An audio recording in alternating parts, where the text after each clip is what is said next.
Chapter 1. My great-great-great-grandfather, Nahum.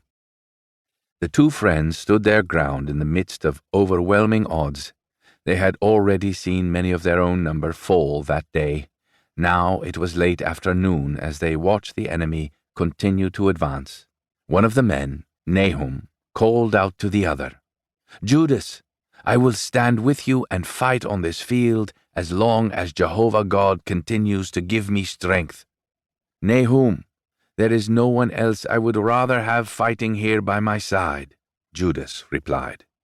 Suddenly he shouted, "Watch out there, behind you!" Nahum turned, and his blade met the enemy just in the nick of time, as it had many times before. "Judas, only a handful of us remain, and the enemy continues to push forward.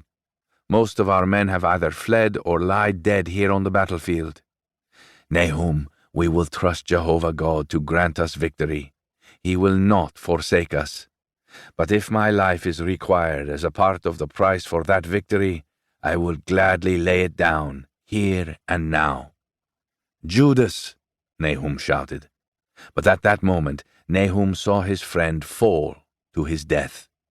An enemy blade had pierced his heart, and moments later, Nahum fell to that same fate. In many respects, my story begins with those two friends who fought side by side that day. My name is Nicodemus, and Nahum was my great-great-great-grandfather. He was a priest who fought bravely alongside Judas Maccabeus in what ultimately became a successful revolt against the Seleucid Empire. Our nation had been under the control of pagan conquerors for over 500 years, far longer than we had endured the slavery of Egypt. Our people were taken captive by the Assyrians about 700 years ago, followed in succession by the Babylonians, the Persians, and the Greeks. At the time Nahum died, our people were under the rule of the Seleucid Greeks.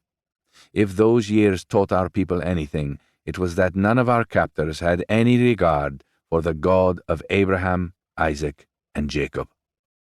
Throughout the 500 years of captivity, we had seen our worship continually restricted and our temple repeatedly desecrated. The Seleucids were no exception. It was their blasphemous desecration of our temple in Jerusalem that prompted a priest named Mattathias, along with his 5 sons, to lead our people in revolt against the Seleucids. 1 year into that revolt, Mattathias died from injuries he received in battle. Just before he died, he designated his 3rd son, Judas, to replace him as leader. Everyone, including his brothers, agreed that Judas was best suited for the role, having witnessed his valor in battle and his decisive military skills. Though the Seleucid army was far superior to the small Judean force in number and in training, Judas's decision to employ guerrilla warfare tactics gave the Jews a slight advantage. My ancestor Nahum quickly rose in the Judean ranks due to his bravery and fighting skills. He soon became one of Judas's most trusted commanders. One day, Judas directed Nahum to lead 3,000 men to attack the Seleucid outposts scattered throughout Galilee, and to free the Jews living in those settlements. Jehovah God granted him favor, and they achieved great victory. From there they advanced on the forces in Gilead and the settlements east of the Jordan River.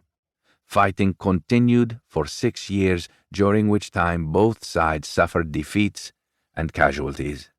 But still our people continued to trust that God would ultimately bring them victory.